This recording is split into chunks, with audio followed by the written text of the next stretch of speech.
Well, good morning, everybody. Thanks for your patience. We're going to get started. Thank you for braving the cold and the snow and the slushy crosswalks to join us this morning. I hope you're warming up. Welcome to the Center for Architecture. I'm Jesse Lazar. I'm the Executive Director here at AI New York. We're very happy to be presenting this program today. We've been doing a lot of work in the last couple of years on alternative delivery, closely with DDC and others. And we're excited to take a look at this case study of that today. So we will get started. I'd like to invite Hamid up from the New York Metro region of DBIA to say a few words to us, and then we will get started with our panel. Thank you. Thank you. Good morning, everyone, and thanks for the opportunity for providing a real quick intro into, on behalf of DBIA NYC Metro Region.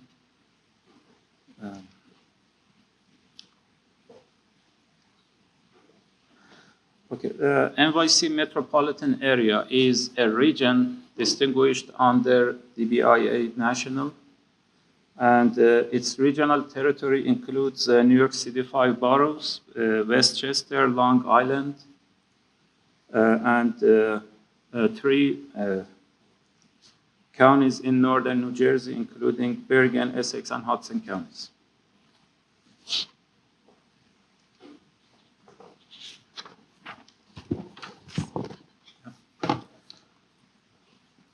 Who are in DBIA, or who are the members? Actually, DBIA is the only association which represents the entire spectrum of the design and construction industries, professionals.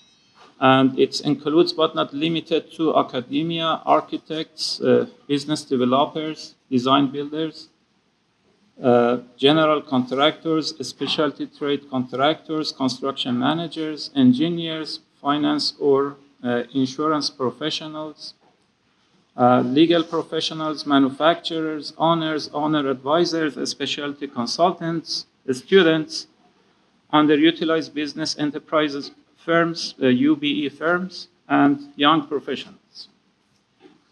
And we believe that this is one of the unique conditions of DBIA, which actually includes the entire range of professionals in the construction industry. And at this point, until like last week, the total number of members under DBIA NYC Metro region is plus 1,600, which in terms of the size is the 3rd largest region under DBIA National. And there are 2 general ways to become a member. Individual membership actually covers owner or practitioner, people under government agencies or private firms, and students and faculty members. The second type is industry partner membership, in which the member benefits will be provided to the employees of the institutions and industry partner companies.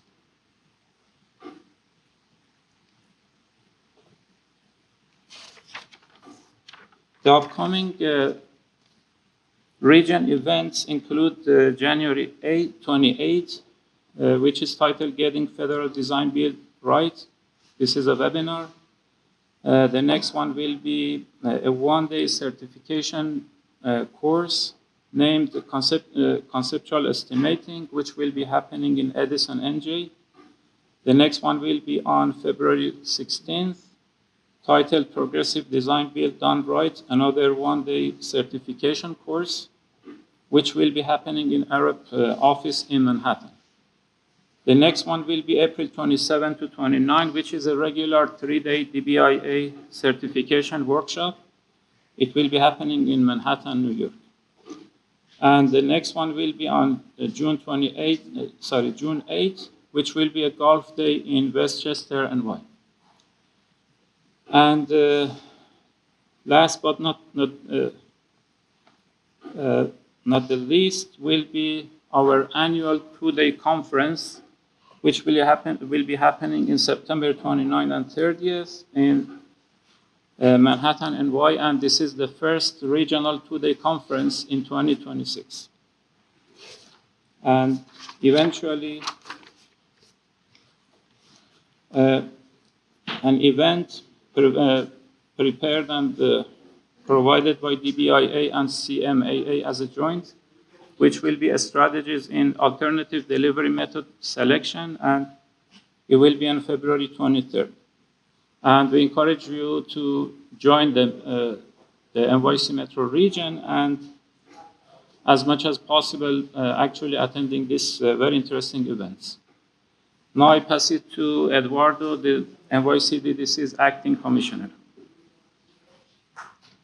Thank you.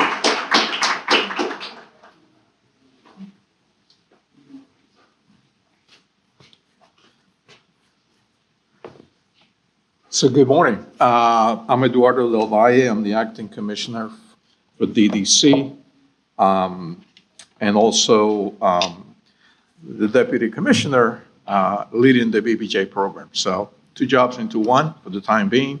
Very happy doing it. Welcome. We have been, as many of you know, working very hard to make sure that the design build method that we have chosen for this BBJ program is successful. The city of New York has, for the first time ever, taken design build to this level. And, you know, it really was a huge gamble, if you would, for the city of New York. We're looking at a $16 billion program. That includes not only the new facilities, but also the early works and the Queens Garage, as part of the Justice Complex in Queens, which was also delivered by way of design build 2 years ahead of the schedule that would have taken for design bid build. And I see that someone from Hunter Roberts is here. Thank you for coming. Very successful project. It really set the trend.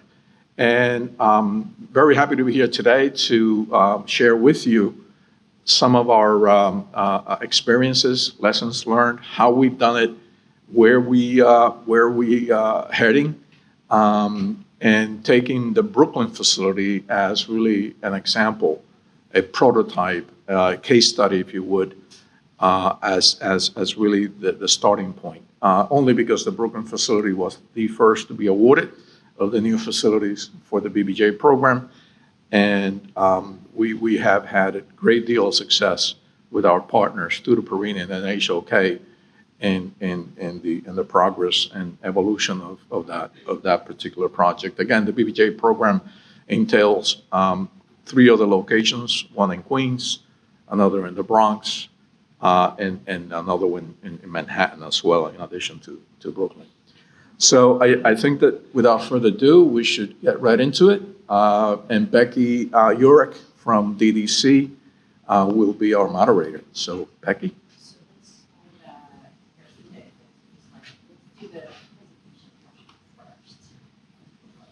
Okay. So we will discuss the, I will give you an overview on the mandate and delivery approach of the program, as well as Beverly Pryor with AECOM-Hill will provide an overview of what delivering design excellence means in this particular program, as well as DDC at large. And of course, Carl Gagliota and Aman will, from HOK, will get us into really the nuts and bolts. How are we actually implementing the Brooklyn facility as a project? We will then engage in a discussion and have an open Q&A. So very briefly, as I said before, we have 4 sites, 4 locations. Each one will have a facility large enough to house 1,040 beds for a total of 4,160 beds system-wide. These facilities obviously will replace Rikers and will enable the closure of Rikers, which is, I think, a major desire and objective of the city as a whole, as a matter of policy. We're doing so by designing housing units that are smaller than the usual, at about 20 beds each. We do have on each floor in unit and cluster, what we call cluster health care facilities and programming to support the population. We do also have in each one of these facilities a clinic, a dedicated clinic for the entire facility, in addition to the healthcare support spaces that are provided in each unit as well as each floor by way of clusters. As I said before, it's a $16 billion program, which includes as well the early works. So from the start, obviously we are looking to design facilities that are humane, designed to improve the health, safety, and social well-being of all the people in custody. We're looking obviously for safer facilities as well. The built environment, as we all know, is critical in facilitating that by improvement of sightlines and so forth. So safety from not only a person's in custody perspective, but also staff people, those who work there, those, again, the people who support the endeavor of the facility. And of course, making not only the people in the boroughs more accessible to the people in custody by being closer, thus the idea of a borough-based facility, and also provide community services as part of our program. So just going back quickly, in 2017, the city of New York basically said enough of Rikers, right? We need to close it. And we had enabling legislation enacted that allowed us for the first time, as I said before, to use design build as a project delivery method. And so in 2018, the design build authorization legislation was passed, and quickly we started working with our partner, AECOM-Hill, on establishing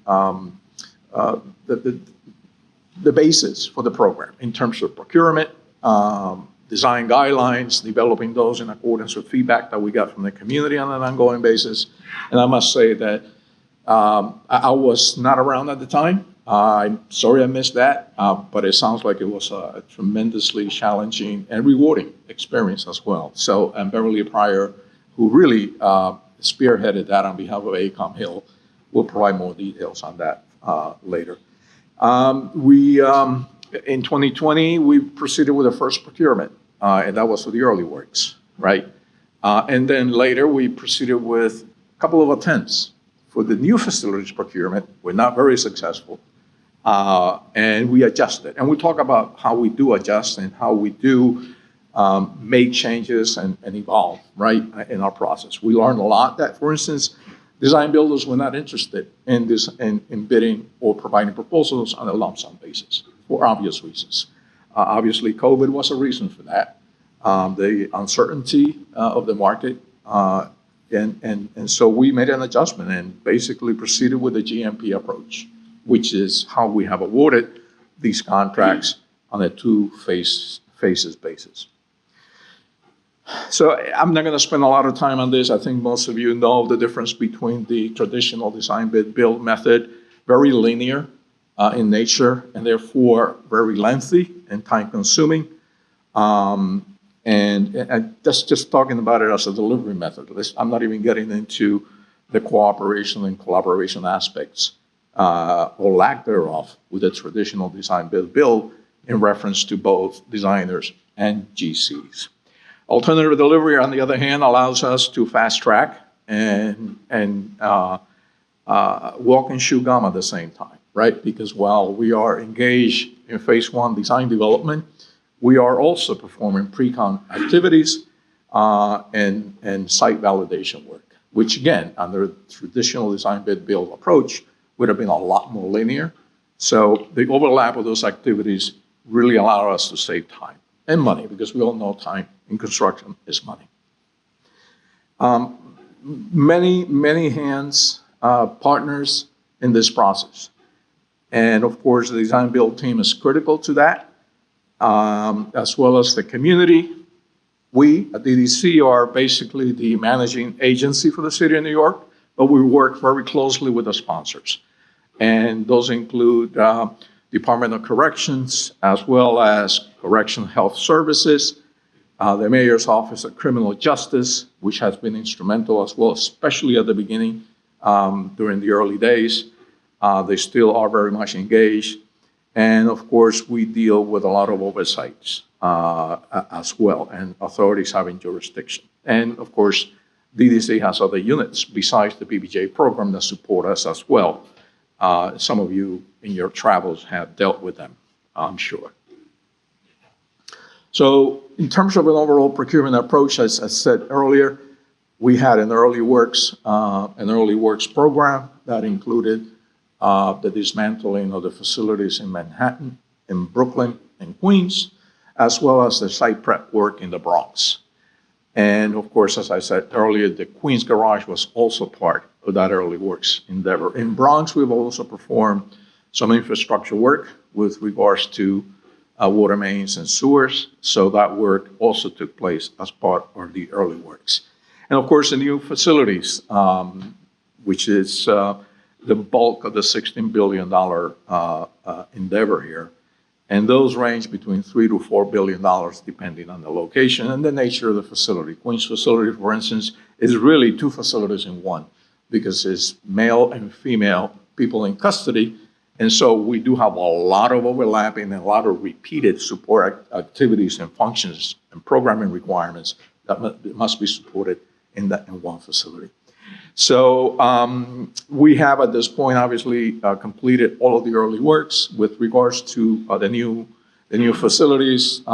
We issued NTPs starting in the second quarter of 23, and we just wrapped up the last procurement in Manhattan.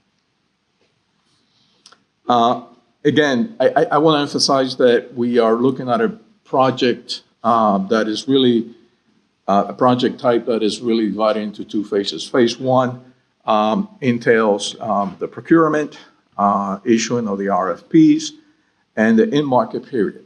And that in-market period, before any proposals are submitted, technical and cost proposals both, is critical to the point and the goal of design excellence. Because during the in-market period, we are in essence developing what I would call pre-schematic designs. They're not finalized, obviously, not near a schematic yet, but we do engage with the sponsor agencies, the design builder, very extensively, even before we receive a proposal.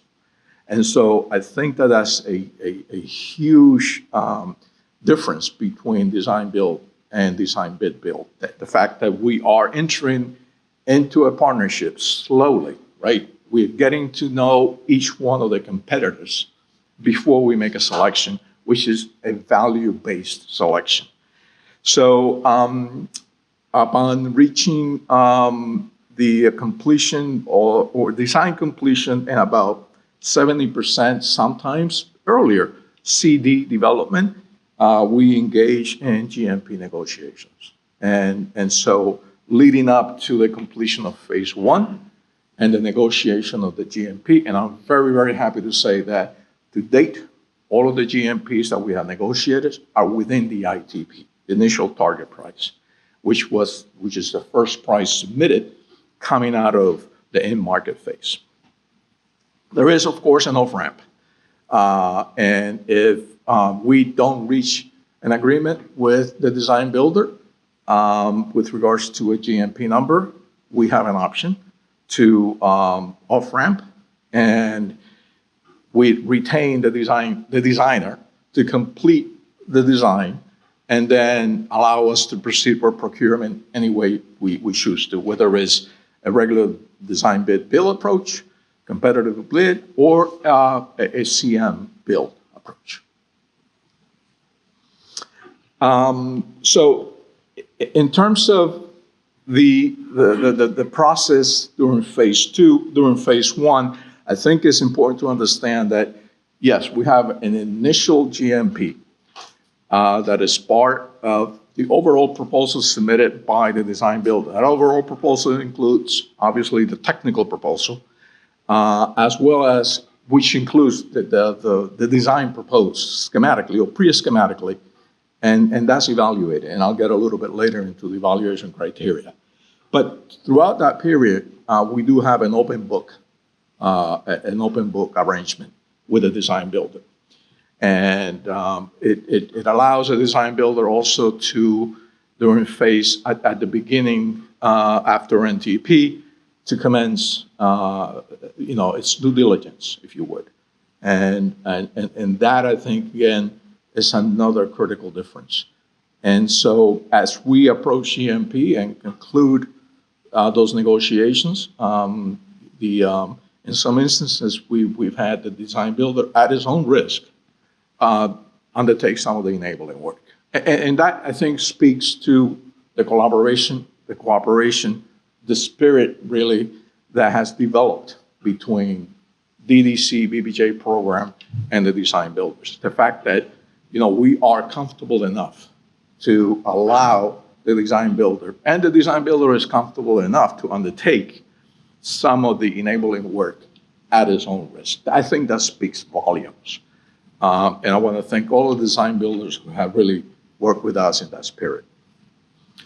Obviously, phase 2 is the full-fledged construction construction management. At that point, the designer takes on the more traditional construction administration duties and responsibilities. And I will get a little bit later on how is it that design build with regards to phase 1 design development really puts the designer on the driver's seat. And this is part of that, right? We do have a series of submittals from NTP on with regards to design progress. And we have workshops, design development workshops with the sponsors throughout. And we do have many changes actually made. But with every milestone submittal, we do have a proposal, cost proposal associated with it that documents the changes that we have been contemplating to date and potential savings, not just the act cost, but the savings. And that, again, is part of the partnership and the interaction that really, really makes design build very, very different. And so we also engaged at that point with oversights. We need to secure PDC approval at critical milestones, as well as at COC, which is the State Commission of Corrections. A very, very unique organization in the state of New York, because it's actually, that board is composed of 3 individuals, 3. And there's pluses and minuses with that, right? But we have been able to establish an excellent relationship with SCLC. They've appreciated the fact that we have been very transparent from day one.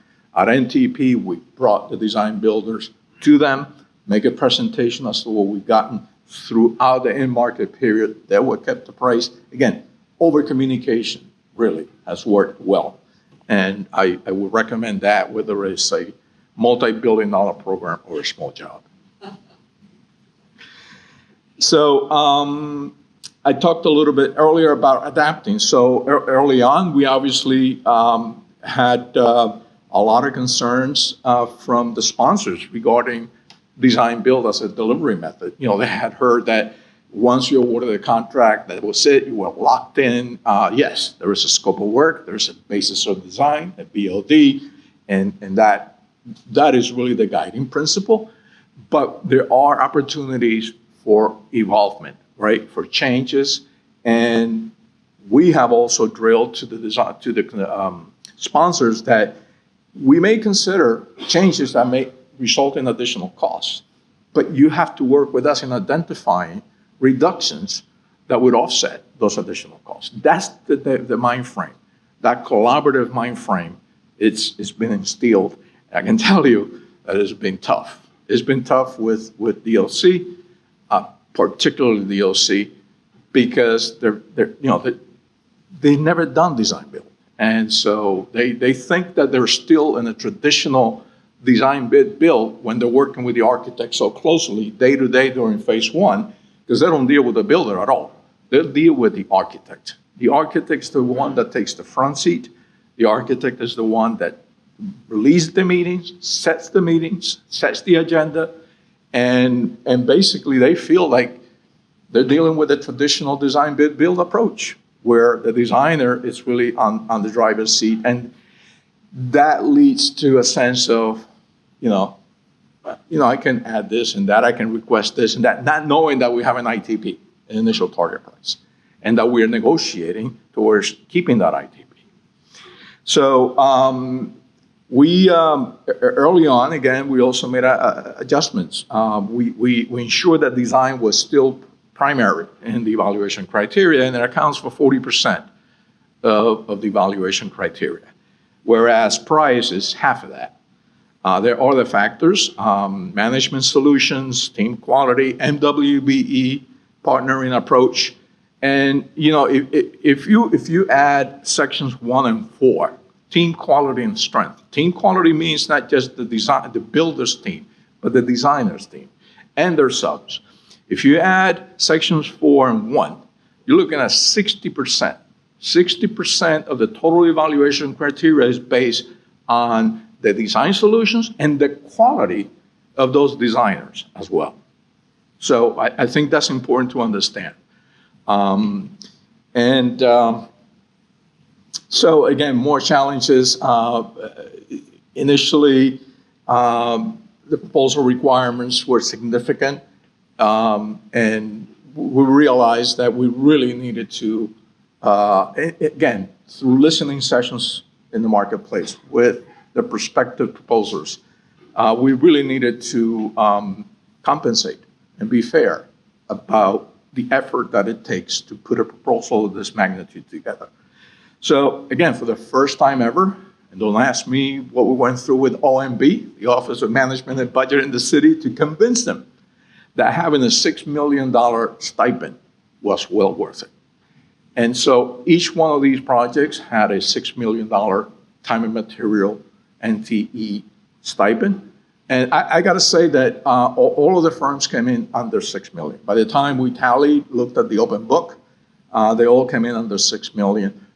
But their effort was compensated for the end market period, right? That is critical. That is important, because we would not expect our partners to take that risk on entirely during the end market period. So I'm going to close it out just by going over lessons learned. And, there's more than 5, obviously. But this captures like the overall categories of the lessons that we have learned. We actually have, pretty robust lessons learned ongoing process, where everyone in the team, everyone in the DDC AECOM-Hill team has access to a portal or a spreadsheet where they are free to input, from a junior PM to the deputy commissioner, to input lessons that they have learned. We get together every so often. We go through those lessons learned. Some of them are kind of funny sometimes, and we just, leave them there for giggles. But the bottom line is that everyone has input, right? Everyone has the input because everyone is learning from the process. And so, and the number one lessons is basis of design is really the guiding principle. This morning I had a basis for decision on the BOD. And I either was going to wear my fancy leather hat or my beanie. Well, you know what? It was cold. The beanie was a lot warmer. So the basis of design, basis of my decision there was to keep warm. Both hats are pretty nice, but they all meet the requirements that I was looking for this morning in terms of keeping me warm, right? One hat is a lot more expensive than the other. Anyway, and building partnerships is critical, and across the entire team. And when I say team, I mean, us at DDC, the sponsors, the design builder, the PMC, the program management consultant, everyone. So building those partnerships, nurturing those partnerships is very, very important. Commitment to fairness. You know, a lot of the people that we work with at DDC are built or have evolved in the organization under the traditional design build approach, right? And so their approach to a GC is very confrontational usually. And the GC is always trying to screw me. So I'm gonna try to do everything that I can, put up the shields, right? No, we gotta be fair. And fairness works both ways. And if you as an owner, I believe, are fair, I believe that the design builder will be as fair as well. And that works both ways, right? Fairness is not a one-way relationship. Continuous improvement. That's something that we endeavor on as part of the log that we go on and visit every so often. We're always looking to improve. We have offered to all of our staff, the DDC staff, and AECOM-Hill too, the DBIA training. I highly recommend it if you're going to undertake a program of any magnitude. Really, it's a change in mindset. And most people are not equipped yet, right? Unless they know how to do design build right. And that DBIA has played a critical role in that type of training as well. So I've went over my time. I apologize for that. But next, Beverly will take us through basically the delivering of design excellence, what it means, what it takes. Thank you.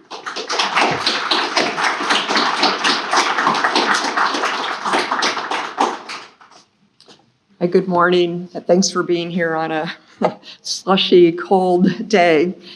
And it's good to see so many of our partners, as Eduardo was talking about, our partners in our design build process for the borough-based jails. I'm starting with taking the same diagram that Eduardo had, but making it even bigger and more detailed, because joining the cities to work with the city in 2019, one of my colleagues always holds up a piece of white paper and says, this is what we had when we started this program, a blank sheet. And so there was, as Eduardo said, there was quite very intensive effort to try to get our arms around these mega projects, the multi-billion-dollar aspect, the partnering with an industry that was not accustomed to doing design build in New York City. There's just a lot to do. And because of that, the industry we had to talk with the industry and talk with the design builders and the architects. We had to talk to professional organizations. We had presentations at the AIA. There's a lot of doubting, and as there should be in a way, because this is something that hadn't been done before. It was a really big thing for the city to commit to. Like, how audacious is that to have not done design build before and to take on a $10+ billion program and say we're going to do design build? Scary. Other aspects of this was, bringing along the sponsor agencies, hearing what they need, but also helping them see how they could do things differently. And using some techniques like getting out and talking to their peers, going to other detention facilities around the country, and hearing what they have to say to help them think about how they might do things differently. There's a lot of oversights in New York City, and I think one of the things that's really impressed me being here is that everybody has a voice and everybody gets listened to, and it's very respectful in New York City. Sometimes the voices aren't respectful, but there's a real commitment by the city and by agencies and the electeds, everybody, to listen to each other and to find ways forward that can work. So thinking about, how are we going to deliver design excellence here? I kind of came up with 5 key elements. Of course, there's many more, but aligning on the vision. What are we trying to accomplish here? Studying precedents, what's been done before, what's working. Engaging constituents. Without people engaged, you're going to be challenged at every turn. Translating what we learn into criteria, basis of design, and then what I call rinse and repeat, because think about when we really started on this program, DDC and the AHJV, AECOM-Hill joint venture, was in 2019, and that's 7 years ago. We don't have the same commissioners. We don't have the same mayor. We've been through multiple changes in that. As a matter of fact, when I think about it, I think me and Betsy Yang from Correctional Health Services, maybe 1 or 2 other were around when we first kicked off the Borough-Based Jails program. So the rinse and repeat is about constantly finding how to keep people engaged, how to keep people connected with the vision, and how to keep people moving forward. So aligning on the vision, these are mega projects, and they're design build procurement, and so we need to have people focused on what that means, just as Eduardo was talking about. We're stewards of the public funds, and these are not small funds, these are really big funds, and these facilities are going to be around for 50 plus years. So how do we act responsibly today to produce better outcomes in the future? There's a real commitment from the community and everybody engaged to realizing New York City's justice reform vision, and there's a commitment to design excellence, to improving the human experience for all constituents. And I'll just read this, that we're not the operators, but there's an implicit imperative that we facilitate the capital project being as right-sized, right-purposed, and future-proofed as possible. So studying precedents, I didn't bring any pictures of existing jails around the country, but there actually are some really nice newer jails. San Diego County's women's facility. There's some that are really breaking new ground. There was one in Harris County, Houston, that had amazing technology. So we went and looked at different models around the United States, but then we were really lucky to get some grant funding, and we had a contingent of about 30 of us, including, and you'll see this picture here on the left, these are justice advocates that were a key part of saying we've got to close Rikers Island. And this is them in Norway with other city leaders, and I was fortunate to be able to join for this. But this was really an amazing experience back in 2019. Just because a lot of us are architects here, I'm just going to throw some visuals at you of some of the things we saw in the Netherlands. Tom Foley, who was DDC's lead person there at that time, he said he had just taken his son to college, and the cells here were better than the dorm rooms at college. Norway, similarly, the little image on the far left is a door, and one of the big issues in jails is that clanging noise of steel on steel. And on this project, the architect said it was a project within the project to design a door that was secure, but that also had a soft close. At the Halden prison, you can see, you don't normally see metal utensils. There's a store on the site that allows the people incarcerated to be able to cook together. In the distance on the second image, you can see knives. They're on a tether, but they have knives within their housing unit. So it's a really impressive alternate way of approaching things.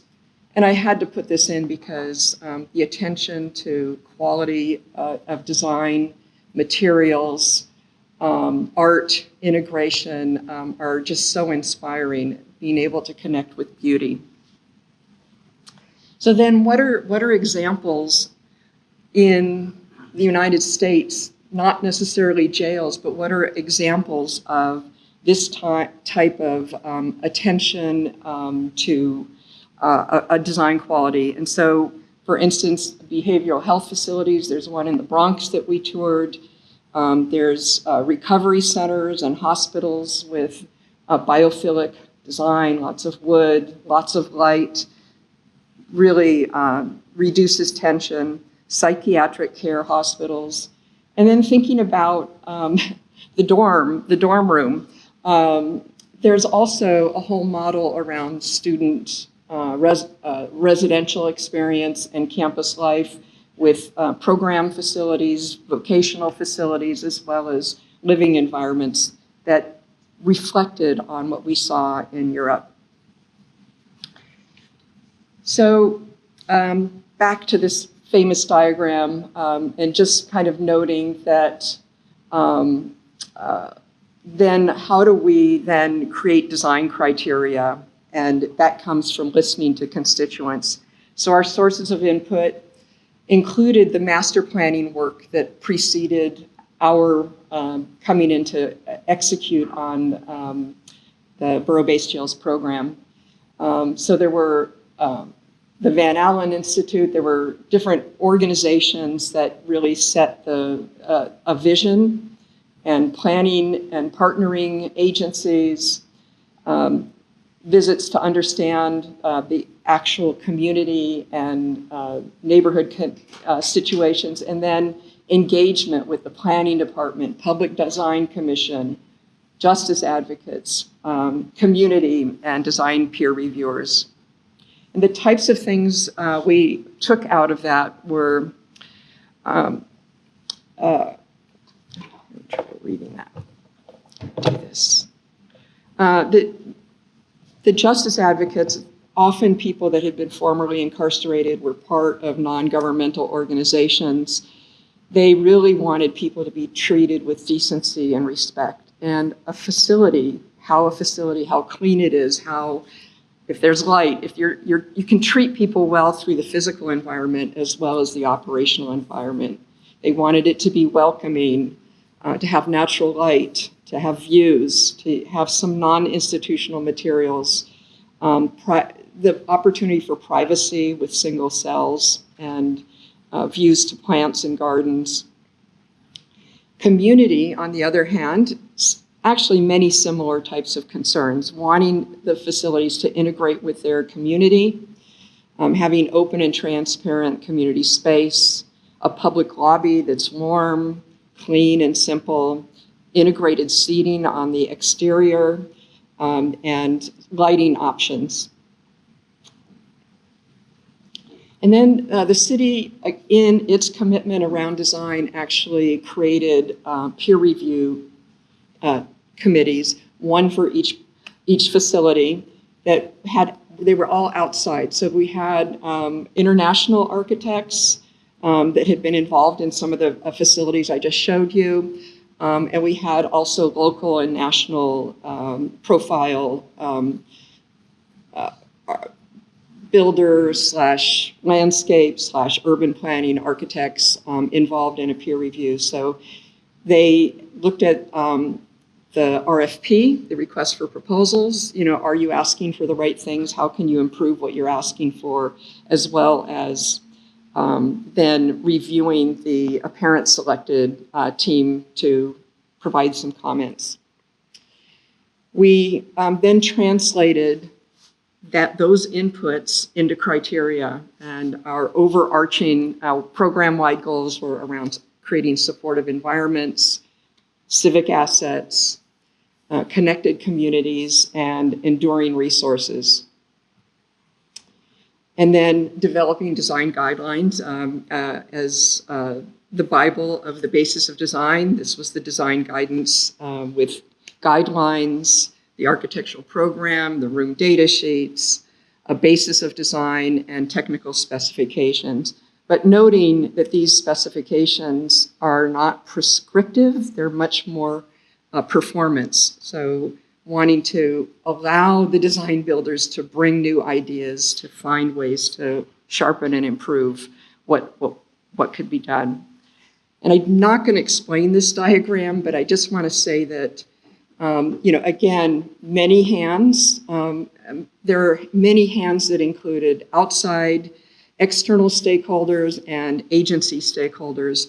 But because design build was new, those processes had to be re-looked at. You're not going to have a standard design bid construction process. Things are going to be overlapping. So this might be the 100th of 99 before of trying to work through these processes of how we're going to have design oversight input and at the same time keep the program going. So my rinse and repeat lessons. Again, I think I've already said that, we're in our 2019 to 2026, we're in our 7th year, maybe moving into our 8th year, I'm not sure, but how do you keep the vision alive and how do you keep innovation alive? And as the projects keep moving along, the opportunity to impact starts to narrow. But you've got new people coming in, and what's their basis of background? They work at Rikers. They've worked in New York City corrections or forever. So how do you keep people's mindset open? It's like after COVID, I'm like, okay, we got to go back to Europe. Well, that wasn't going to fly with the city. We've gone once, it's not going to look right. Then can we do tours of the United States? Well, we've done it once. And it's just, it was a world to step into. And for me, really a personal challenge to think about how can we keep their minds open and at the same time keep us moving forward. So, some of the innovations that we brought in was we brought in a human experience design consultant. Tom Hennis is in the audience to actually start to do some listening sessions with the Department of Correction and the Correctional Health Services, and just starting to, look at small interventions that can make a big difference in human experience during the in the basis of basic design, but also to start to inform operations, because what we're creating and what the design builders are creating is a vessel. Who's operating it is actually going to really impact how the movement goes from what is at Rikers into this new justice reform vision.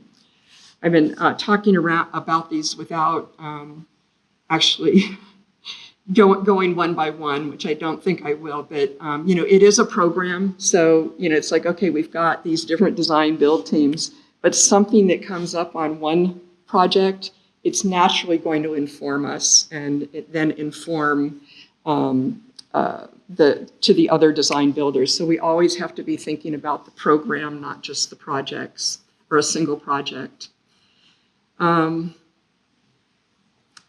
Eduardo talked about resistance to change, and that's kind of what I was getting at, is like, you've got to address the baseline of safety and security. If people are not feeling safe or secure, they're not going to be able to think in any way. So it's like, how do you address that need in people, and at the same time create an opening for them to see things differently.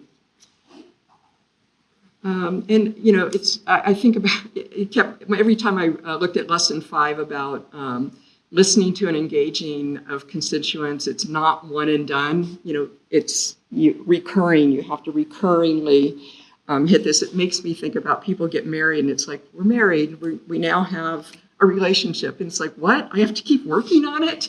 You know, it's like, that's how relationships are. And that's a big part of what we're doing here is a relationship with the design builders, a relationship with the Department of Corrections, a relationship with the staff that operate, and so on. And, again, emphasizing that. The same lesson multiple times, collaboration and innovation have no time frame. Yes, we're focusing on getting the projects done, getting them built, but a dialogue is always going to be important and an opportunity. Now, all of what I just said about what the steps were and steps are for creating design excellence, none of it would happen without the mindset. And I think Eduardo talked about that, about design build is a mindset. And again, the city took on a big, scary, important commitment, but didn't act scared at all. It's New York. But there was a big drive toward education, getting involved with the Design Build Institute of America, taking classes. Tom Foley even has just completed his year as chair of the national organization. There's a leadership, a commitment to keep going. As each thing happened, there was COVID, there was a new mayor, there was a this. The answer was keep going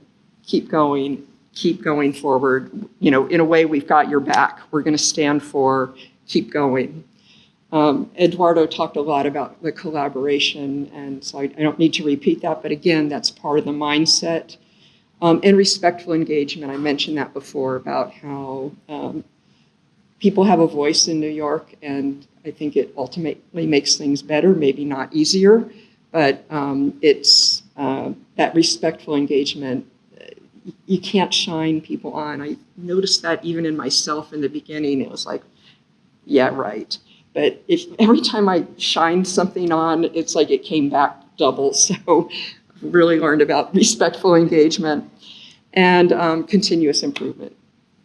So the good news is that we are delivering the projects. The Brooklyn facility we'll be talking about shortly, so I won't go into too much, but Tutor Perini with HOK.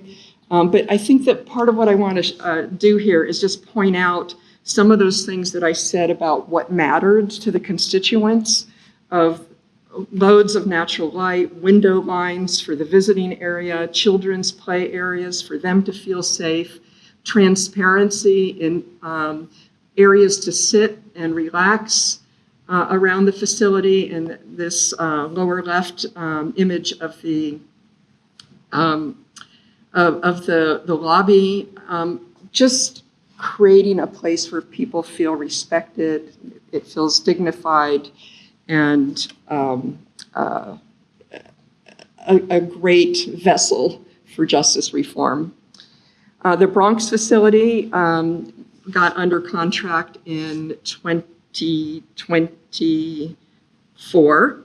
So, and it's just, it's Transformative Reform Group, which is SLS Co. and SIAMI with Orban, and I'll mention Tutor Perini because they're here today. It's about a $3 billion project, and it's 100 feet shorter than the Manhattan and the Brooklyn projects because it's a broader site. It still holds the same amount of people in custody.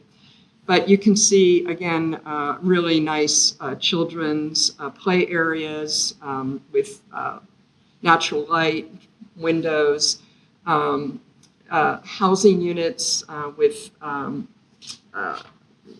again, natural light coming in and comfortable seating, and again, a nice civic appearance.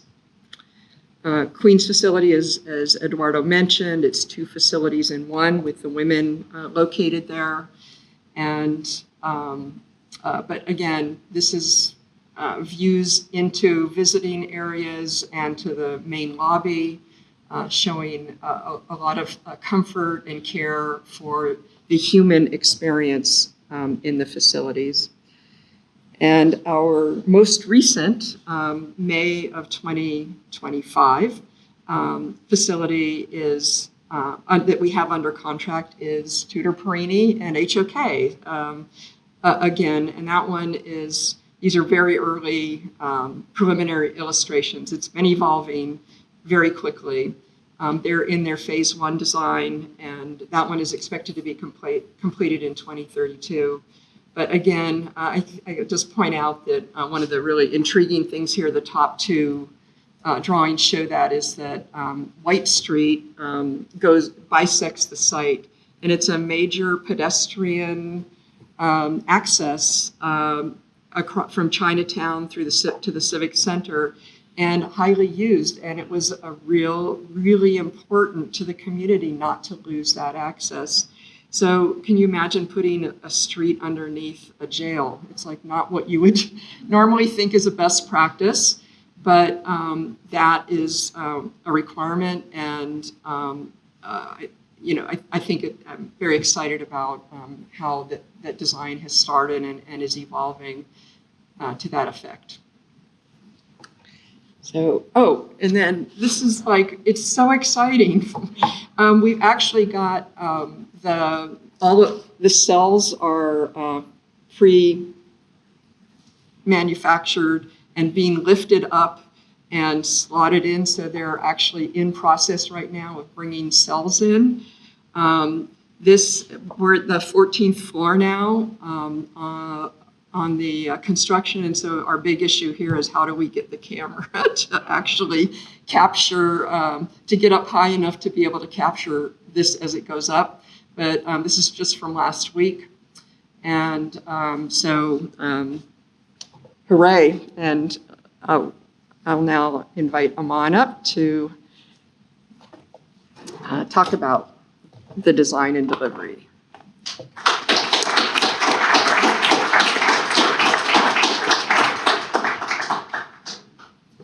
Good morning. I'm Aman Krishan. I'm an architect and a design principal with HOK Architects, and I want to talk about our approach to the Brooklyn facility. And as Eduardo and Beverly mentioned, this was the first facility to be awarded. So this was a great honor and a great opportunity for us to be the first ones that impacted and realized and defined visually what the borough-based vision was. And that was our commitment, really, at this project, to create a civic facility that translated the borough-based vision. I live not far off away from the site. I am part of this community, so for me, it was incredibly meaningful. These are the people that will, walk past the site. My son goes to school around here. This is part of my life. And I remember many, many years ago when I first drove past the site, and this facility is going to be in the same location as the previous detention facility. Drove past the site. I did not know there was a jail in that location, and it was actually a really challenging experience. Just looking at that architecture, it was CMU, it was glass block. It was very confrontational. It was very, very aggressive as a piece of architecture.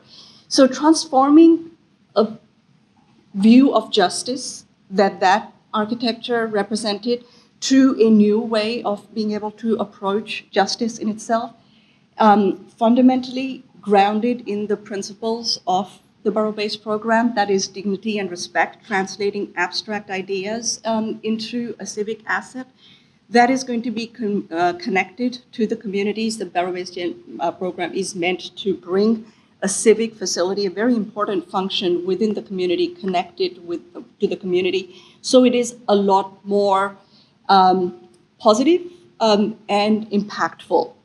And of course, being very responsible in approaching environmental stewardship, in combining constructability and economic performance in delivering this facility. So very early on, we started by talking about how architecture impacts your experience, both externally and also for the users within. And we started to gravitate towards this idea of light and what that means as a beacon of hope and grounding the facility in optimism towards rehabilitation, right? So that sort of became our core. Sculpting the building through light and bringing it deep into the floor plates of the building itself. So the second diagram in there is really talking about, we took, it's the entire, the site is the entire city block, carved it through the center, and that brings daylight into the floor plate. The idea of people and the users within the facility being able to understand light as it transfers across the floor as the passage of day goes from morning to the evening. And then utilizing that same sense of carving to start creating public spaces on the outside of the building itself, and that starts to engage with the community. And always a dual sort of aspect of creating a civic anchor, a civic asset, and responding to the contextual context. So the carve-outs that we started to bring daylight in also mimics the scale of the context that surrounds the site itself. But importantly, this idea of designing for all. So once we start to unpack, not just think about the uses of the building, but all of the different shades and diversity that those users come in. There are the people in custody. There are also the corrections officers, but there's also staff that supports kitchen functions, laundry functions, warehouse functions.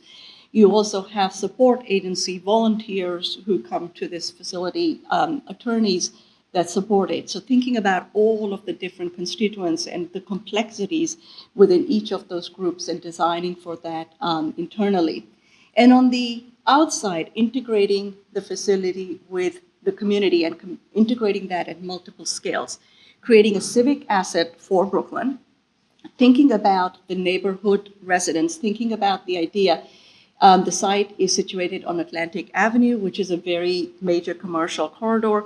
How do we support the commercial activity, the retail activity, so people crossing our site are not now confronted by, oh, here's a whole new different function that is happening within this building, but actually it is part of its fabric.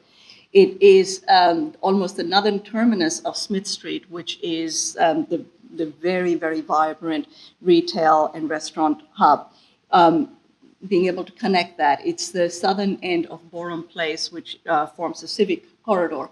So connecting to the neighborhood residents, recognizing the different faces of the neighborhood itself, the local users, people who will pass by the site to take the trains, or they walk to a coffee shop if there's a place to pause. How do we address that scale?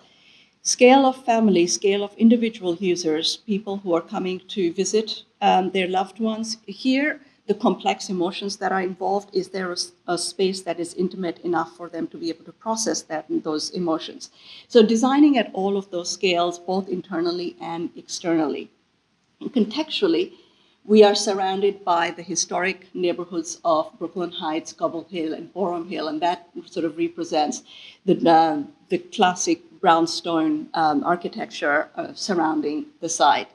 Then we've have downtown, the vibrant neighborhood of downtown Brooklyn. Every time I blink, there's a new high-rise that goes up there on the northeast side of it. But fundamentally, what this is, it's a civic facility, and it forms the southern anchor of the Brooklyn Civic District that spans along Borum Place and then along Cadman Plaza itself. This is a view looking down Borum Place to the south of the building, becoming an anchor a southern anchor for the Civic District. But also wanted to illustrate the carving that we did in the middle of the building makes the building really quite slender and breaks the scale and massing down of the building itself. Just coming around the site, this is on the southern corner, creating a public space. So giving back to the community. So the real anchor of the Civic District is actually the public space, not the building itself, as a connection to the community. Coming around the side, this is a view on the east side and along Smith Street, but this is where you most closely appreciate the relationship to that civic context as the criminal courthouse on the right-hand side. addressing the horizontal datums of the courthouse, connecting that with a podium and setback within the building itself. And then so really starting to integrate into the context in terms of massing. So the civic district, understanding the scale, the elements, the vertical columns of Borough Hall, of the criminal courthouse, understanding the rhythm of it, the two-story height expressions, understanding the rhythm and articulation of elements in the brownstone facade, and translating that into architecture. The facade itself now learned from those columns from Borough Hall and translated it to vertical piers, which twist and sculpt it themselves on a two-story scale, which is the same scale that the courthouse has. So constantly being very respectful and translating from a traditional language into a modern language. And as you go around the facility, these piers, they play with light, they translate the idea of being sculpted by light out into the community, but they're also performative. They're actually working with light, so they are providing shade from solar radiation. The depth of them are providing privacy for the users within the facility and the neighborhood context. And they're also optimizing the daylight coming into the facility itself. So as then we come down to the ground floor, we had originally looked at materiality of the civic district, which is the predominant upper part of the building. And as we come and meet the ground, the materiality starts to also fold in warm materials that mimic the brownstones of the neighborhood itself. It has articulation in it, it has softness in it that starts to, again, connect back to the neighborhood. And at the ground floor, we've also incorporated a significant amount of landscape that softens the building as it meets the ground, incorporates places for seating, incorporates security elements. You won't even notice that there's so many, there's a line of bollards around the entire site, but we've worked really hard to incorporate them either as walls into benches or bollards that are incorporated within landscape. So it's security softened. The public space in here, again, providing that space for people to pause,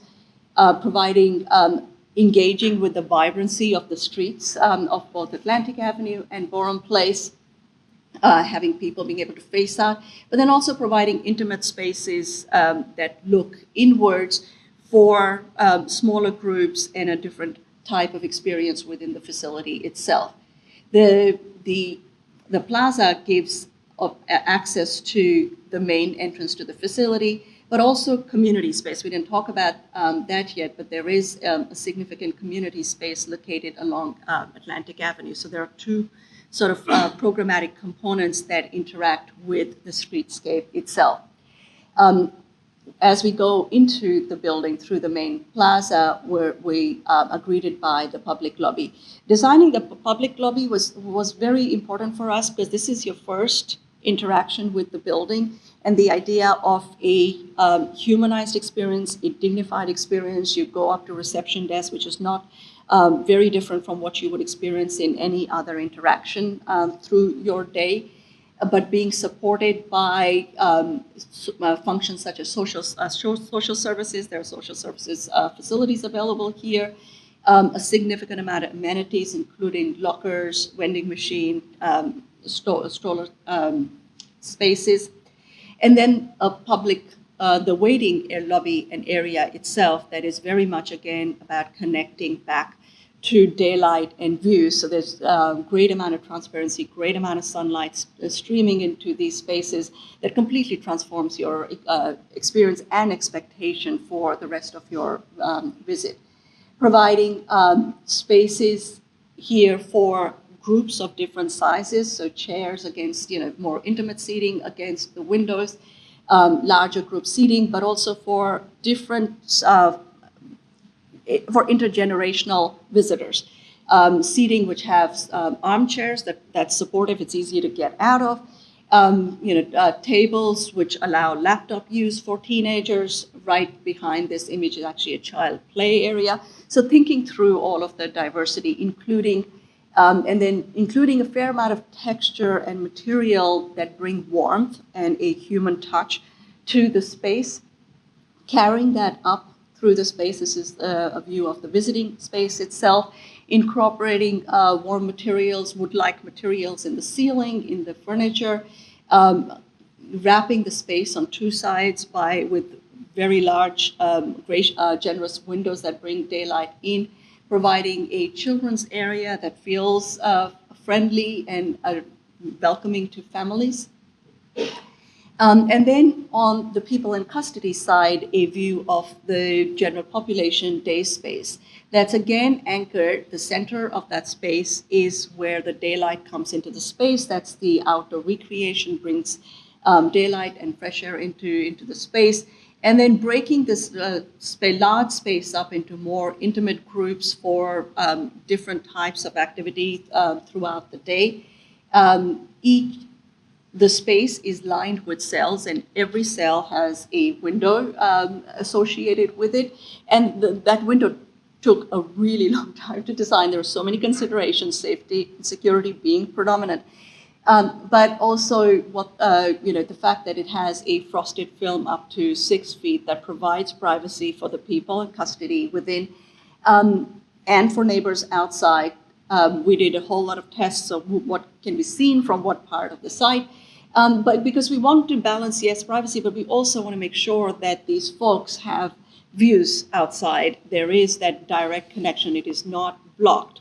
You can see the seasons, you can see the sky, and then within the cell itself, providing furniture that has wood-like appearance, providing a desk and washing facilities themselves. For the people in custody who have more acute health needs, we also have therapeutic day rooms. There's multiple different types of health needs provided for.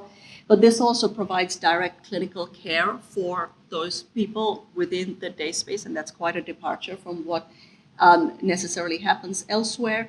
Again, grounded with the recreation area that you see at the end of that, which, now here's a view of that looking, within the recreation space. And we spent, again, quite a lot of time thinking about this simple space, which would be non-institutional, which would be addressed as an outdoor space, maximizing outdoor daylight, bringing in fresh air, but just something simple as putting in horizontal staggers rather than a simple clean stagger, making it less institutional, more residential, and making anybody using this space know that people thought about how you would use this space, how you would feel in this space. And that was really important to us.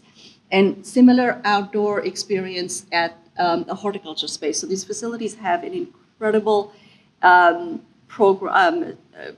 array of programs. So there's a horticulture program, there are vocational training, there's a culinary arts, there's a library, there's spiritual programs. So that all comes together to create a facility that is rehabilitative. And it was very important for us to take that message of rehabilitation, of optimism, and translate it all the way from the scale of the massing to the integration with the community at the streetscape, to translating it into the spaces for the people in custody, for the staff, and ultimately create a civic asset that realizes the Borough-Based Jails vision. Thank you.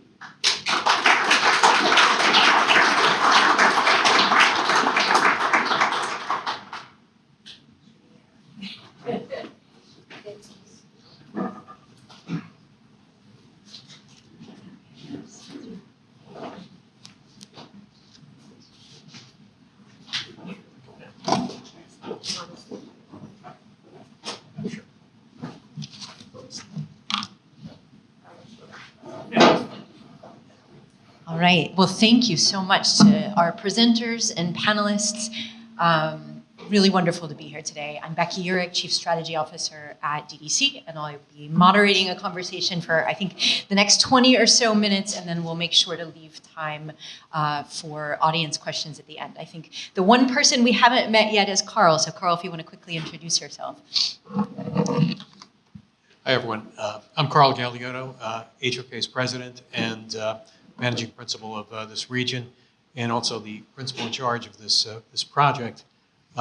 Very exciting program, and delighted to be here today. Great, thank you so much.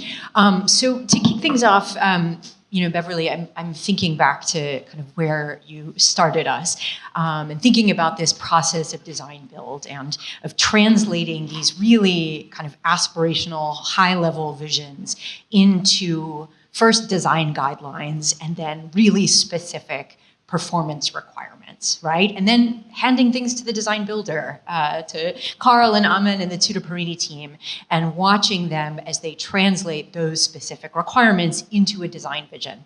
Can you share a little bit, maybe Beverly and then Eduardo, about the process of kind of watching that translation happen, including anything that maybe surprised you along the way? Well, I've been in this role more than once of establishing criteria and hearing it from the sponsor agencies. We must have this, and there's a lot of musts. We must have this. So you put criteria together that aligns with the musts. And then once the design build team is on board, there's a different listening. All of a sudden, ideas are coming forward that it's like, no, you said you couldn't do this. And it's like, yeah, but we're open to that. So I think that's one of, to me, an exciting part. Once I let go of like, wait a minute, you said this was really important and now you're open to a new way of doing it.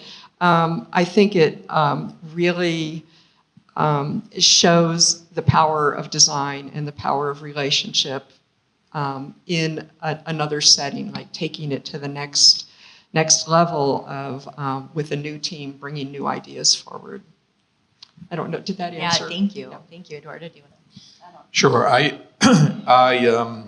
I think that I would cite two instances, one in Brooklyn, the other in Manhattan, only because HOK was the designer for both, where I think that the expectations, the goals that we set forth in the basis of design initially were exceeded, in my opinion, in the actual execution. Manhattan's still a work in progress, granted, but the particular instance in Manhattan, the thing that will not change, in spite of what the OMB VE team suggested, was regarding the Y Street Arcade. OMB came on board and performed a VE analysis or study. They suggested that one of the VE items that should be considered is reducing the width and the height of the Y Street Arcade, for example, to what is called for in Europe, 35 feet wide, about 50 feet tall. We say no, there's just no way that's going to happen. That was a design innovation, really, that HOK came up with to enhance the quality of that exterior space, that outdoor space. That space is critical. And the design, the outcome of the design by HOK far exceeded the minimum ULURP requirements. They did not have to do that. That was design excellence in practice. The other one is the outdoor rec areas in Brooklyn. If you notice, sculpted by light really means that most of the outdoor rec areas are in the center of the building. Why is that? Well, they're looking into each other. They're still getting the exposure of exterior light and air that is required, but they mitigate the concerns by neighbors across the street regarding privacy.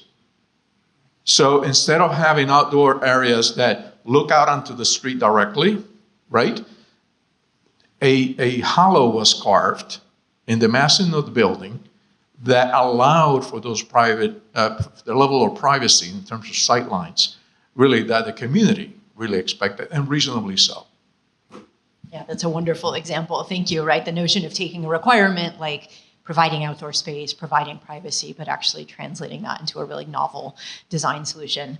Just to stay then for a moment on the role of designer in the process, Eduardo, you mentioned that HOK really was in the driver's seat, both through the in-market period and through stage one.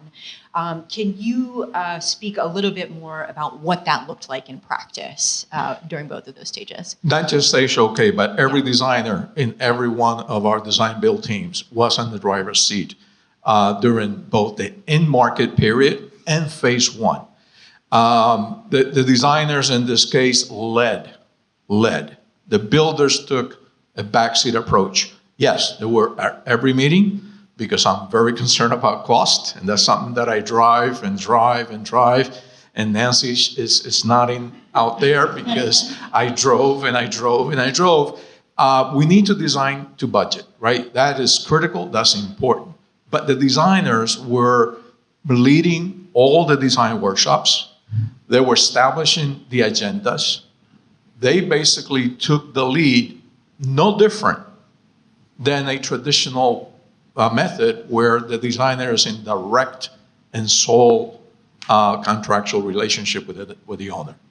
So our sponsors, the quote-unquote clients, they still participating, even to this day, in Brooklyn, in the design development process.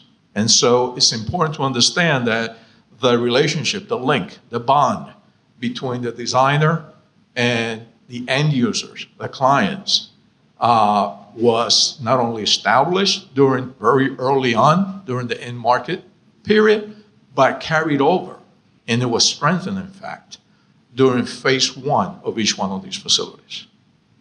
Thank you. Carl, do you want to add to that from the perspective on the design side? I do, and I do appreciate the being in the driver's seat.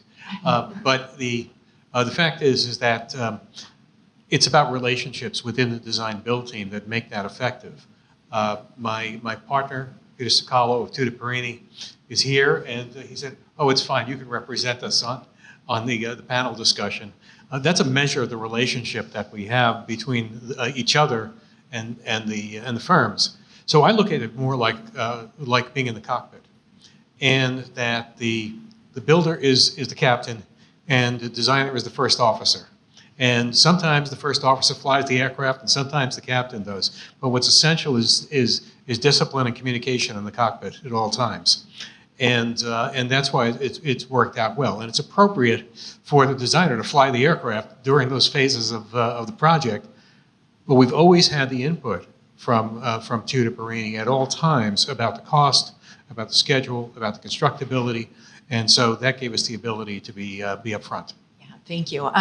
You know, DDC as a public owner, and I think Eduardo was speaking to this earlier, and Beverly as well, is always looking for opportunities to kind of plug what we've learned in this program back into our design build program in general.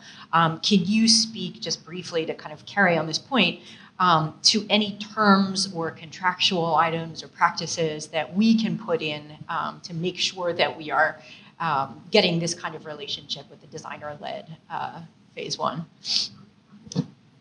I think that DDC's done an excellent job of seeking design excellence, and from the very selection process all the way through. So I think that I really don't think that there's much improvement that's necessary at that particular point about the leadership. And again, it comes down to relationships. It comes down to who's working on the project, who's working with whom, and the level of trust. So I think you've done a great job in terms of elevating design excellence in this program.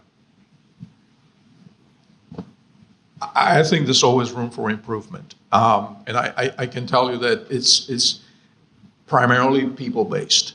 It's not so much process-based, right?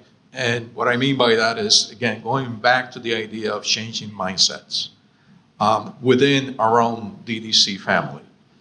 And it's difficult. It's difficult for a project manager who has been doing, project management for 15 years to flip, right? It doesn't happen that way. And so even when the flip is taking place, right, to the right mindset, you still need to stay on it, continuous improvement, right? And that, I think, we have in-house, sometimes falling back on the traditional project management, project delivery ways. And it's up to leadership to say, whoa, wait a minute, let's backtrack here, let's take a look at this. And yes, you may have some valid points, but the point here is that I think that it's not, I think process-wise, we're fine. With regards to people-based issues, we still, it's a work in progress. Right, continuous practice. Absolutely. Yeah. So one of the things that's maybe obvious, right, in distinguishing design build and design bid build, and I'm thinking back to the diagram that you had shared, Eduardo, right, overlaying these two processes, is just having constructability expertise and a builder on board from the very beginning, and then having that relationship carry through. Maybe this is for Amin and Carl. Can you share an area where the construction approach and, again, that embedded expertise changed or impacted the design thinking, including early on? In the in-market section, a portion of the project, I think that the in-market section is really a team-building approach for the builder and the design team, because we're working together, we're working in a common cause, we're working to win this project, and it's terribly effective to build that team and build the relationships during that in-market period, and it facilitates during the next phase of work and the next phases of work those kinds of relationships, those kinds of understandings that will enable the project to be successfully implemented. And I'm going to add with a very, very specific example. Right, Eduardo, you talked about Manhattan and the White Street Arcade and our commitment to making that a real New York street, making it wider. And so we work with our builder partners, and they went, oh, this is fantastic. You've now actually created a street, and we're bringing our trucks in. This is where we're... But what that did is it took the truck congestion off the city streets and brought it into the center of the site. Once we did that, we talked about the hoistways, getting into real nitty-gritty hoistways for construction that are going to go up of the building. Where's the best place to place that? And that did mean that, very early massing had to shift. But that meant that we could deliver on a better schedule. We could deliver really, really significant cost saving. And it gave us design always works better with constraints.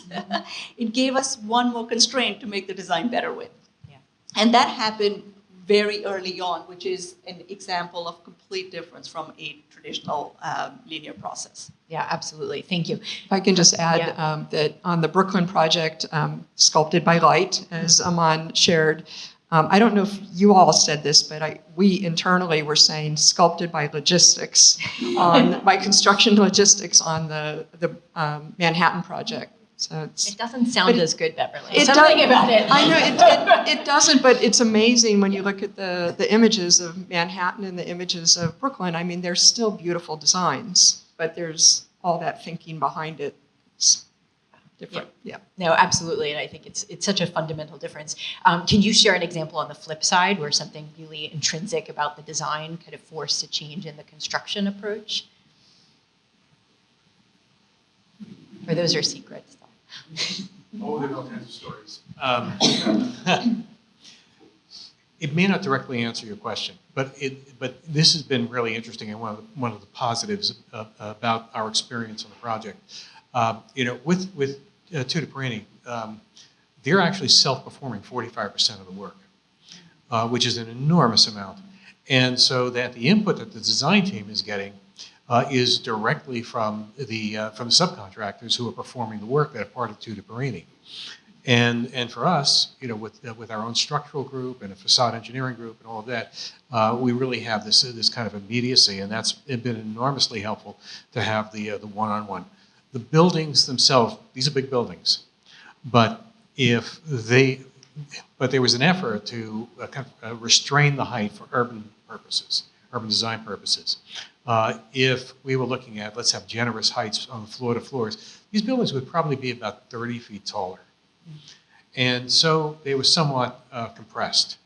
And the only way to really effectively achieve that compression is working in a design-build environment with the actual subcontractors, the MEP subcontractors, the structural steel contractor, and of course, all led by Tutor Perini in this, so that we could collaboratively design and then coordinate the facility.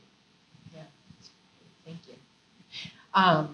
So maybe we can get a little bit into trade-offs, right? So, in any capital project, we're balancing competing demands, right? Trying to meet an aggressive schedule and cost commitment.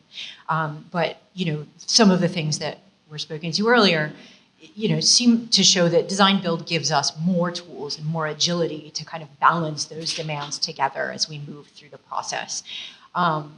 This project is particularly remarkable, as Eduardo, you've pointed out, we're 14 stories out of the ground and there have been actually 0 change orders. Can you speak a little bit more about how the team has navigated some of these trade-offs and how that looks different than design bid build?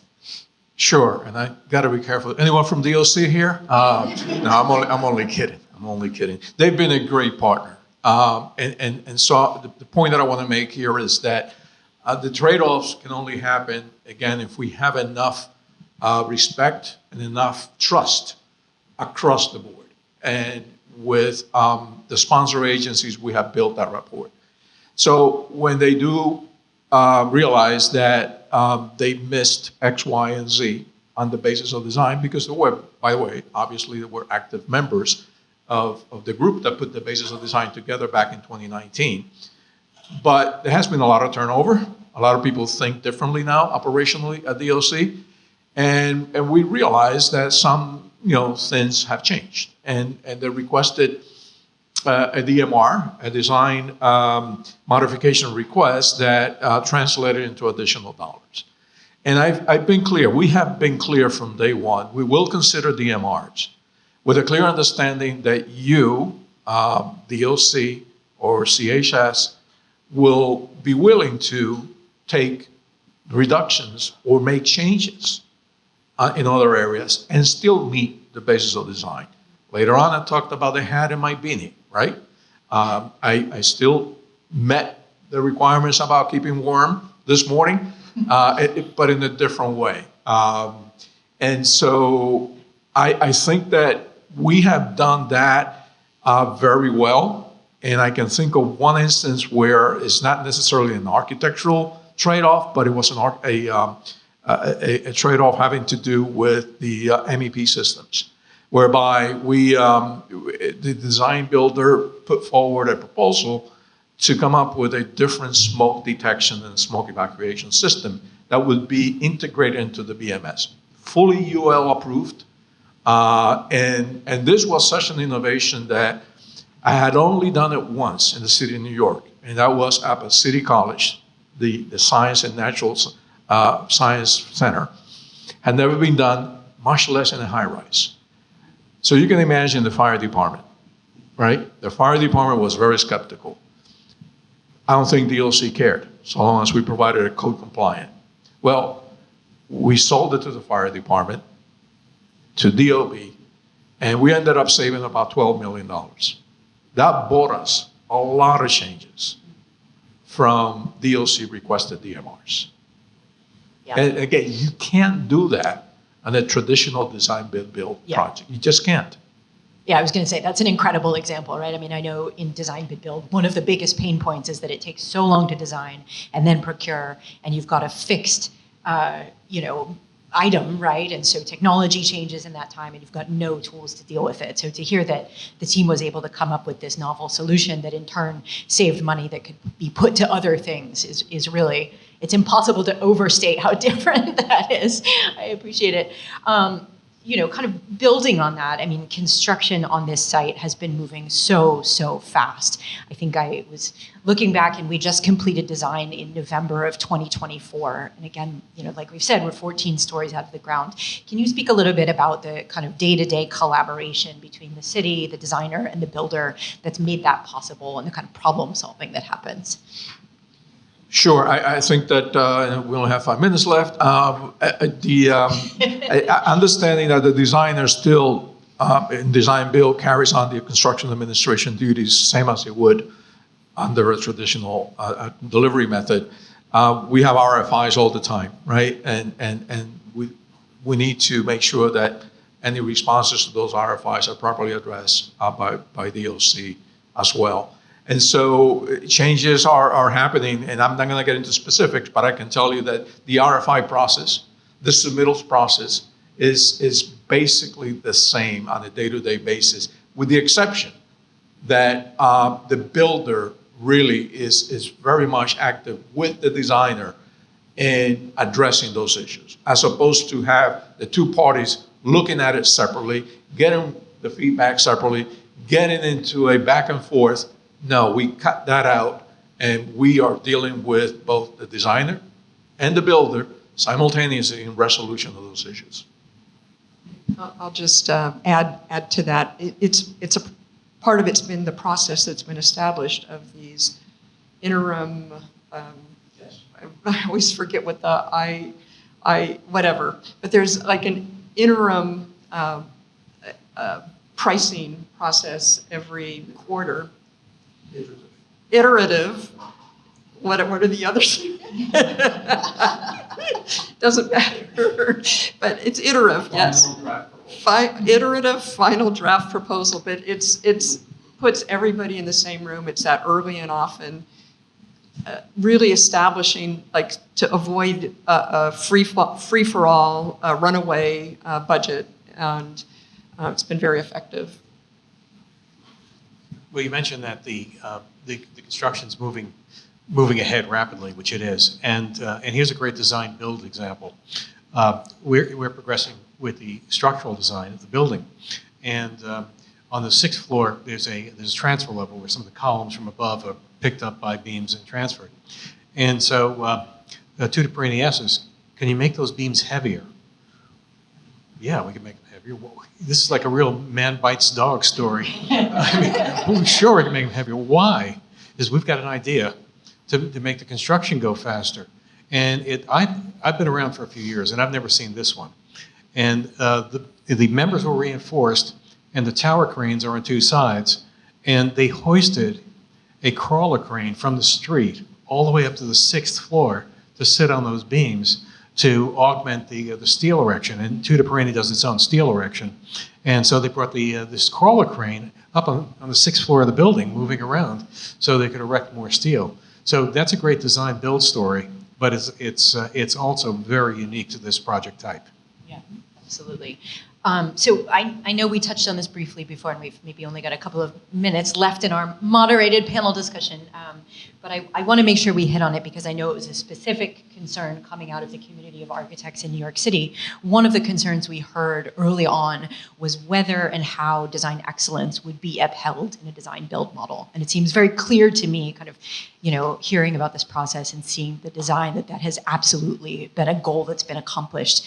And can you speak a little bit more about the kind of key strategies or terms that have made that possible through this process? So I think that's been an issue, right? All architects are very afraid of design build process because they feel that design excellence is what gets left behind.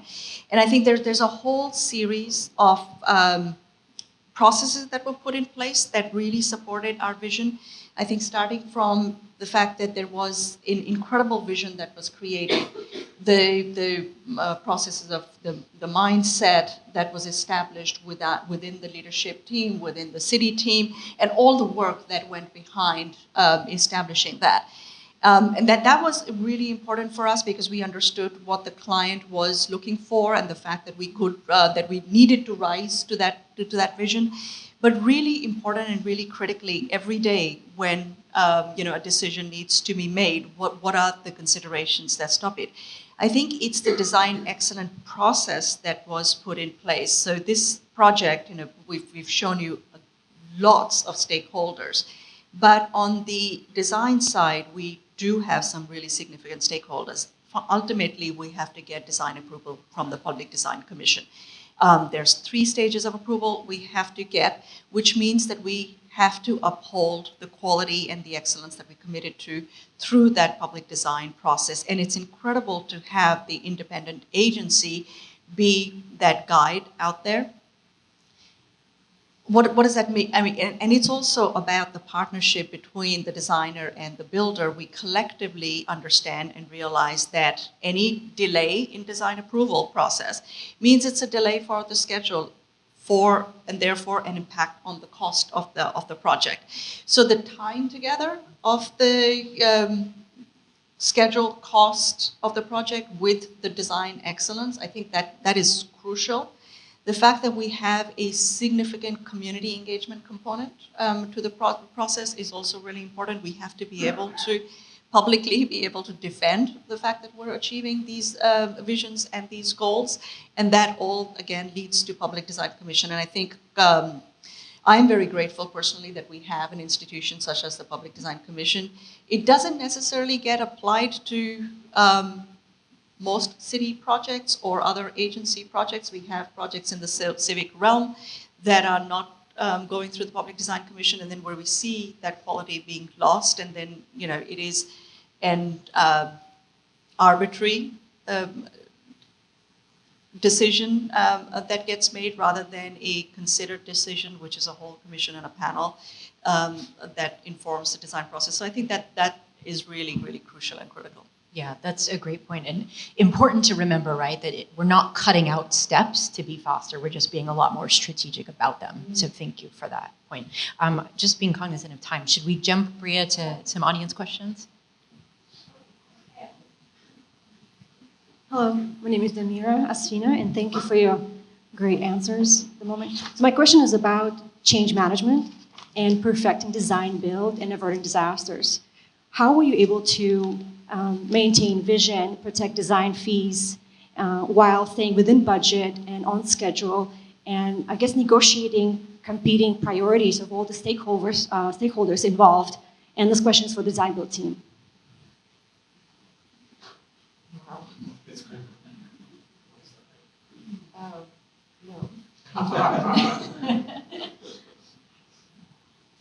Well, project like this, having to do with schedule, we design many sports projects, and there's one word that does not exist in the vocabulary of sports design projects. That word is late. It doesn't exist.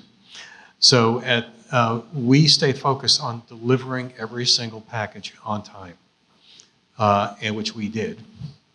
And so we delivered each package on time because that was absolutely essential. Change management, we needed to factor into a separate change management approach via project management, and having one of our project managers function as a change manager so that the main team is not distracted, adding additional staff, and planning the work, and having it approved, of course, through the correct channels.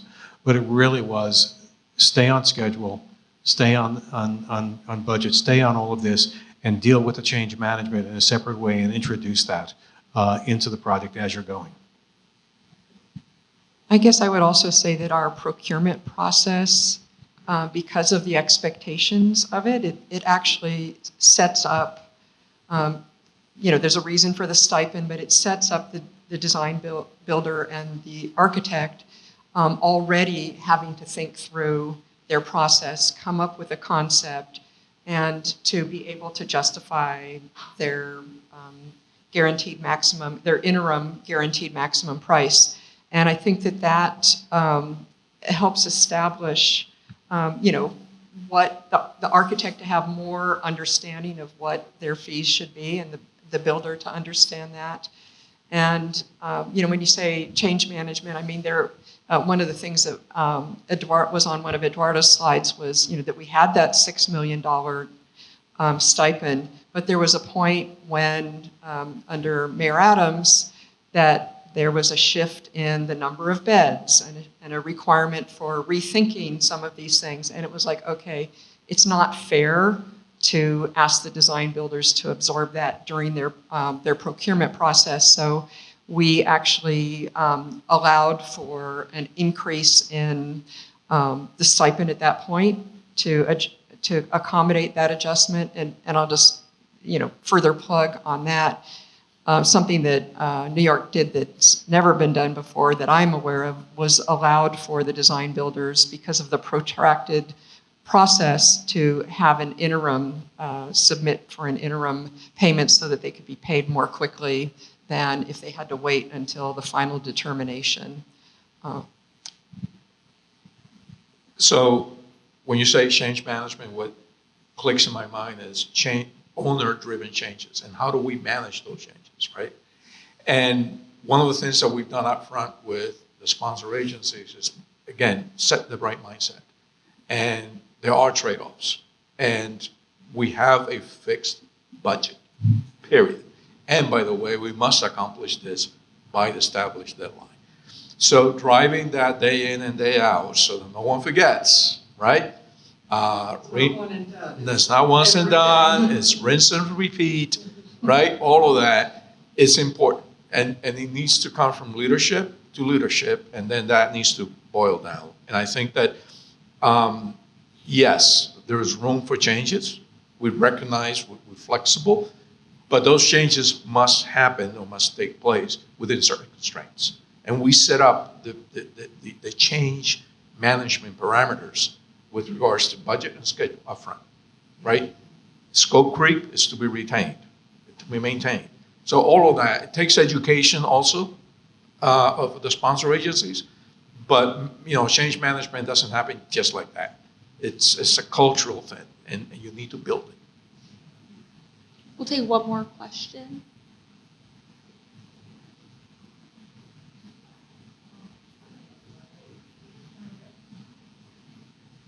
Hi, thanks so much for the conversation and the presentations. I'm thinking about adaptive reuse and the carbon, obviously, that these new sites will produce, as well as the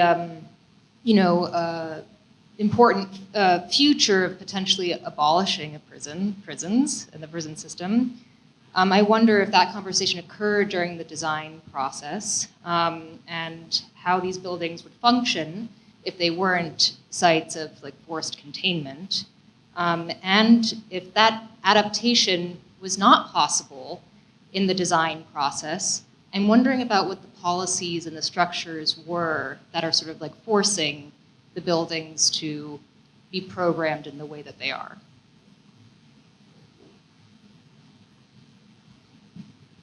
So adaptive reuse, I'm assuming you're framing that question around reusing the existing facilities, the one that were dismantled, and whether we could have made better use of those facilities? No, just in the future of these new facilities. Oh, yes. Okay. Well, that's an excellent point. And so, as has been noted, all of the cells in the facility are prefabricated. And just as they slide into the floors and into place, they could easily be taken out and free up that entire floor, if you would, for any other type of use. We're not building the cells out of reinforced CMU or concrete, or for that matter, stick construction. These are all prefab cells that could be plugged and unplugged.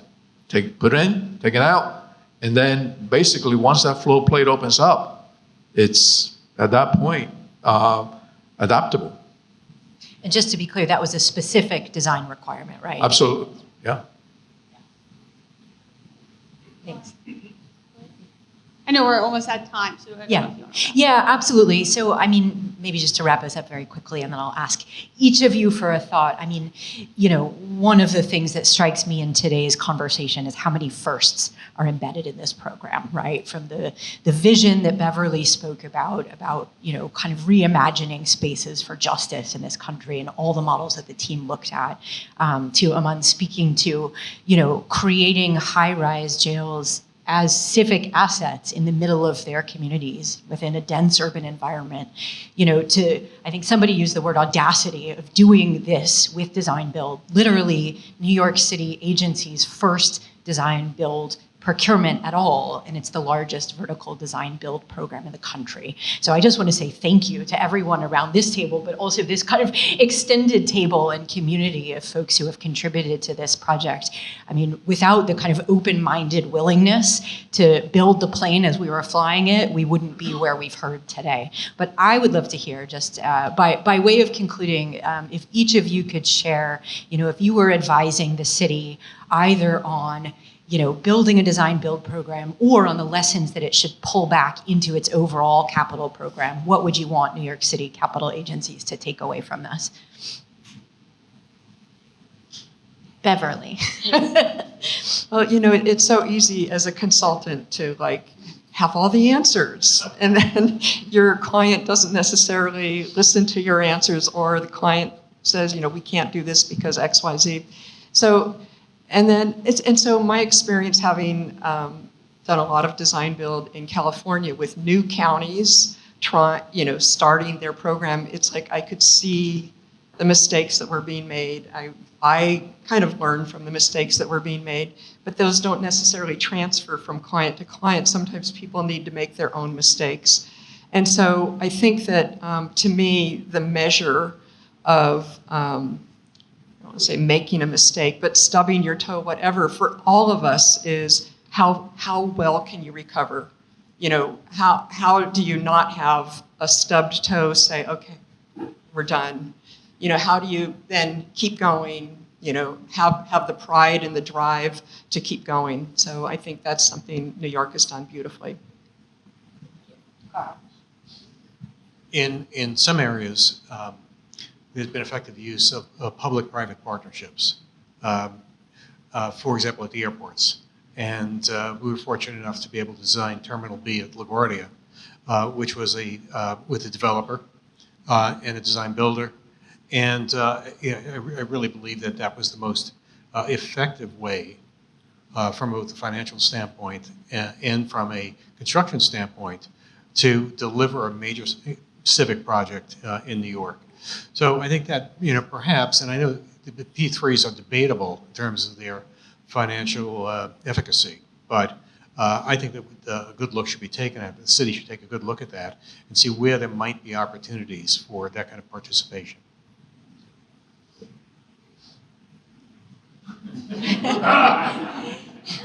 Well, I just wanted to reiterate, for me, when I started on this program, this was something entirely new as a typology, and I think it was very, very interesting coming to it from my design excellence background, being challenged and challenging others in how can we do this different, how can we achieve the vision and the goals that we have set out to.